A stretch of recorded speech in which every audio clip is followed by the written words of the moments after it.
How are you, sir? I'm doing well, thank you. Good to hear. I know you don't have much time, so I guess we can jump right into it with you if you don't mind. Hey, man, I'm happy to talk about Three from Hell. Go for it. Oh, we are too. We're huge fans. Big time fans. We're glad to have you on the show. Very much, my sir. pleasure. So, I guess the first thing I kind of wanted to ask you was, Devil's Rejects was a legendary hit in the horror genre, and what excites you about Three from Hell the most? Well, it's great, first and foremost, that we got the old band back together, and that we continue that we extend the story. Started with House of a Thousand Corpses, and then obviously Devil's Rejects. It's just so great to be, back working with Rob Zombie, with his wife Sherry, with Sid Haig, with new actors, new to me at least, Richard Brake and Jeff Gangham Phillips. It's good to work with Dee Wallace. I worked with her a couple of times. So, you put it all together, and it's always fun for an actor to be acting. that helps a lot. And sure. It's great. I'm a horror fan, so I like to get out there and participate and kick ass horror to the best of my ability. And with Rob, it's always fun because the scripts are always down and dirty, man. That's how I like to do it. Yeah, I'm a huge fan of all his movies, and coming back and having an old crew again, like you said, is so meaningful to the fans. And before we had you on the show, I was going through and other interviews that you had, and with Mad Brothers Media, you said that as an actor, once you judge the character, it kind of screws things up. So how did that ideology fit as you were doing Otis? You mean like as an actor screwing things up with, actor concerns? Like, which is my better side or all that kind of stuff? Yeah. That's part of the zen of acting is, just use your imagination, read the script a bunch of times, just think about it, think about who you are and what you're doing, and then just get the hell out of the way. That's sometimes that's the hard part, because a lot of times with acting, there is that self-consciousness that's really, that kind of the bane of good acting, because, we're not paying to see you, we're paying to see the character you're playing. And so that's, and that's part of the zen of acting, as I say. You just have to, if you do it enough, or, if you have a certain mindset, you just, get done with that part of it.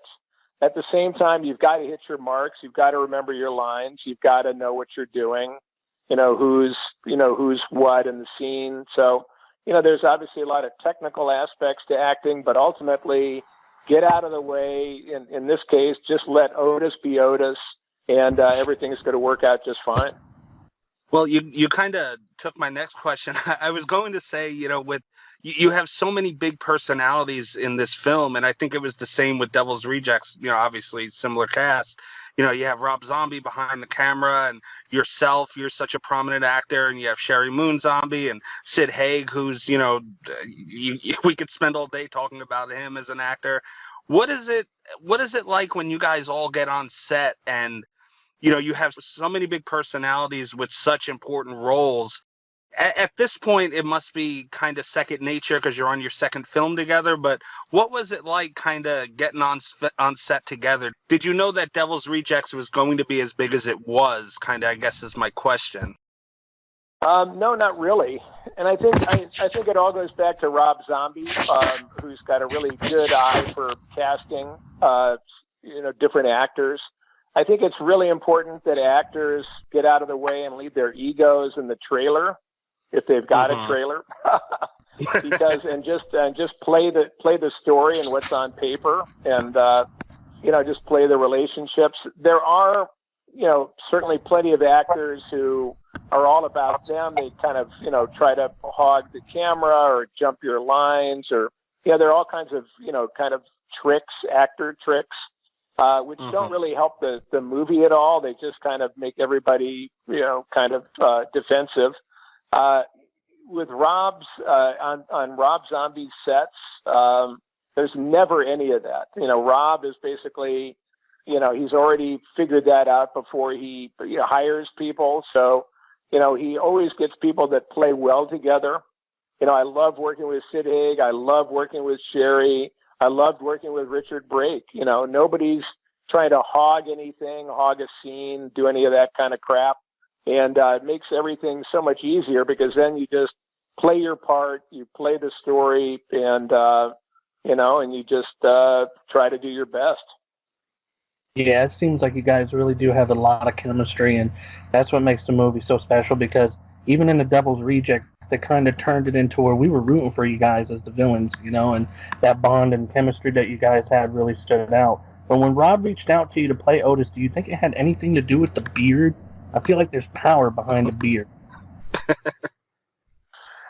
I didn't have a beard in House of a Thousand Corpses. When Rob first reached out to me, it was back in November of 1999. Wow. 20 years ago almost. And he reached out to me because I emceed a little horror award show that he got an award as Rob Zombie musician. And I did it made up as Chop Top from Texas Chainsaw 2. And Rob was a huge fan of Chop Top, and Chop Top is also a beardless character. But Rob hired me as Otis, based not on the beard, but I guess on the head scratching. I had never grown a beard until we were watching the Super Bowl. I think it was 2005, maybe.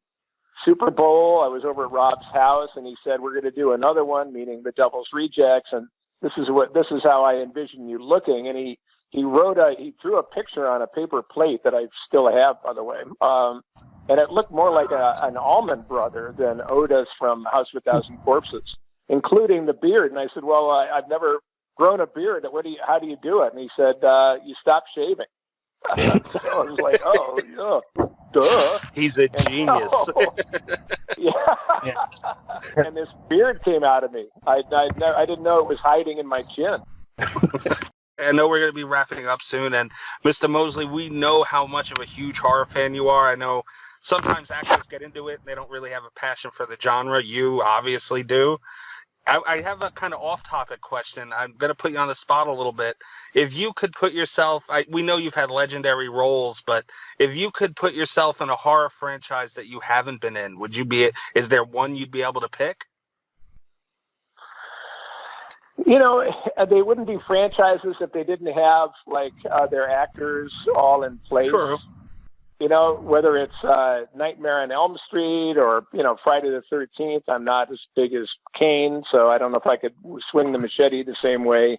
Or Hellraiser with Doug Bradley. So all of those, I would say, not really.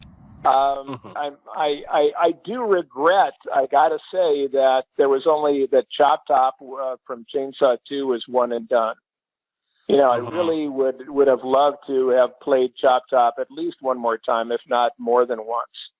And but that's the way it goes. What happens is, I did come back and actually Texas Chainsaw 3D a couple years ago, but I came back as the cook. And I said to the producer who hired me, I said, "Why aren't you bringing me back as Chop Top?" And he said, "Well, we only have the rights to the original Chainsaw, and Chop Top is Chainsaw 2, which is owned by a different company, in this case, Sony Pictures. So they didn't have, so because I was in number 2, wasn't the same rights as number 1, so that's why they hired me to play the cook, which I really appreciated because I love Jim Sedow so much and his wife Ruth, and was glad to kind of, I felt protective of him and wanted to make sure that, that I did right by his great part as the cook in Chainsaw. But it was weird to me that not to play Chop Top. I wish I had, I'd say if that's, I guess if there's a franchise to be done or, for me to, carry on, it would be Chainsaw. That's awesome. Yeah. Well, Mr. Moseley, we appreciate you giving us some of your time today. We know you're busy, and we just want to thank you for your time and everything you've contributed to the genre. You're the man. We appreciate you. Thank you so much. Big time, well, sir. I'm not done yet, man.